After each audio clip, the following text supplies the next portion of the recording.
Hey everybody, how's it going? I thought I'd do a quick video on people that was asking me how am I holding my comic books up on the wall and what are the stuff that I'm using. One of the things I'm using is my dad had this kind of sticks, and I think they're borders for the wall. They're they're borders for the bottom, or whatever my dad called it, that goes in the bottom all around the room. So I took that, and they're like this thin, and I painted it to the color of the wall, and so it blends in, so it doesn't really show that something is actually there until you really carefully take a look at it. But it blends into the wall, and they're this thin. You can get like at least you can get whatever size you want to cut it, 3 feet, 4 feet, 5 feet. I've cut it this small, right here, this long, so it holds at least 5 comic books. So what I do is I screw it here in the beginning, the middle part, and then towards the end here. So in this way, it's secure. I use 2 of them, one for the top, one for the bottom. So what I do is I screw the top. First, I size the comic book and see what are the lengths I need, and then I screw it to the top, and then I put in the wall and screw it to the bottom part.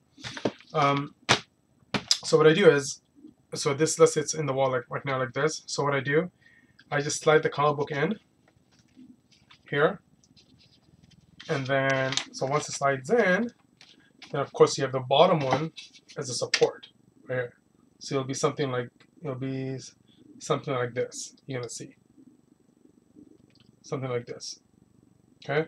The only way I use it is when I buy this. Oh God, what are these called?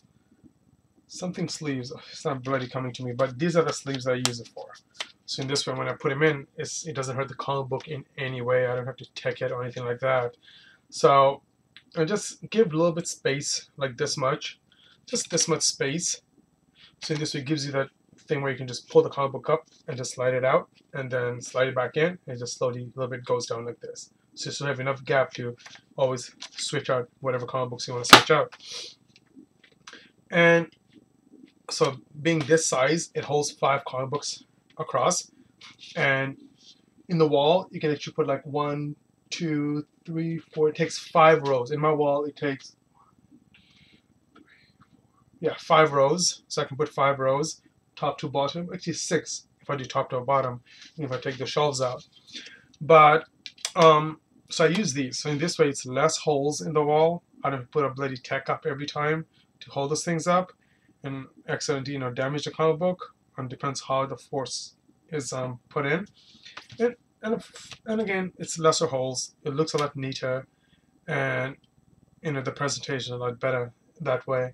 And also you can add your own theme. Like for me, I'm gonna have a golden silver age wall, so it'll be all nicely categorized, with a theme once this room is finished.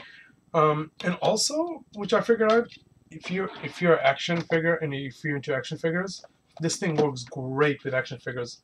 So if you don't want to tack it, put a tack on it and then hurt the edge here while it's holding it up. Sometimes the tack comes off, or falls down and damages it.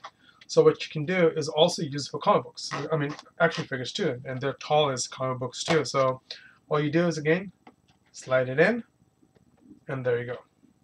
Okay, and of course, again, you're gonna have a bottom one too, which will be holding this in, the support. So you're gonna get 2 of these. Again, slide it in like this, and this is how it's gonna look like.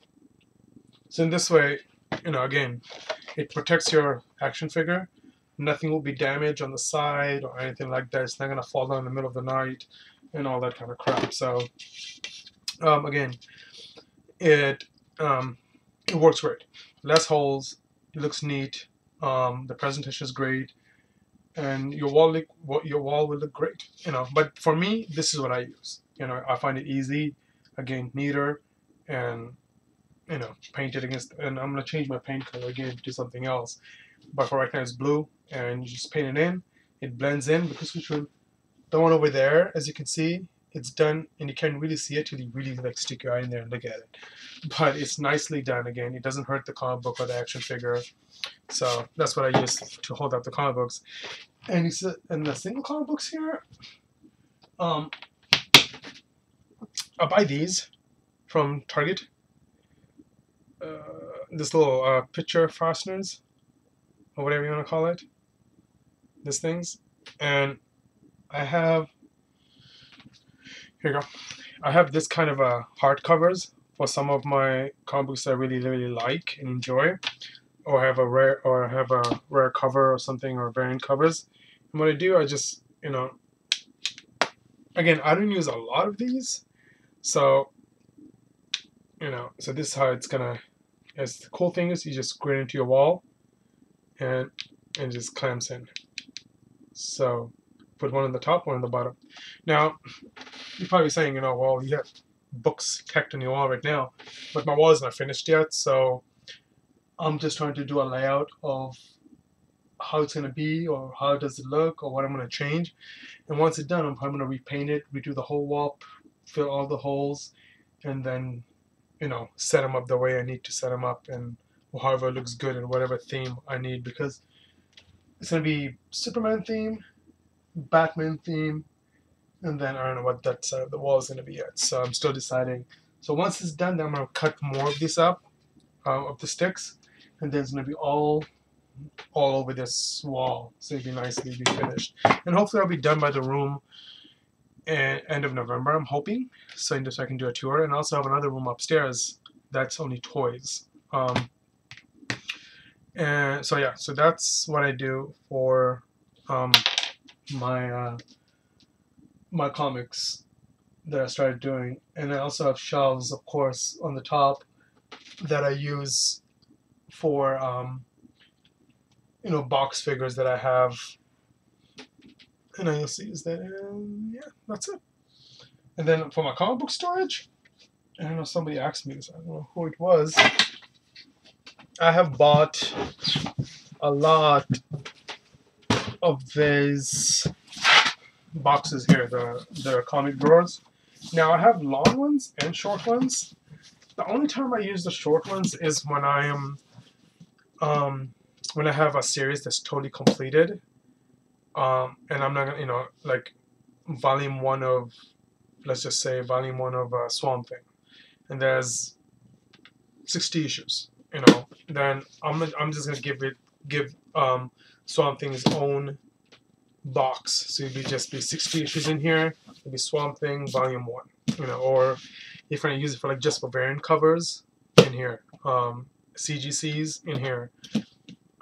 But I have the longer drawer boxes, which I use for, like, I have Uncanny X-Men, and I love a lot of those. I have like 3 boxes of just Uncanny X-Men comics, and those are their own boxes. I have Superman, which has his own box. Batman from the old DC has his own box. Detective, his own boxes. So, you know, so in this way I know exactly where what is.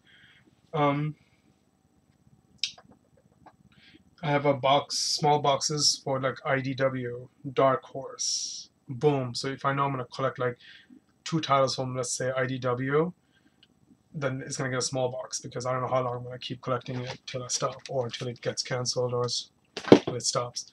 But that's the tips that I can give you guys that I do for my room. If I come up with something, I'll let you guys know. But then, if you do what I'm doing, make sure you buy this kind of plastics. It'll really be worth it, and plus it protects the comic books too. Alright guys, thanks for watching, and take care.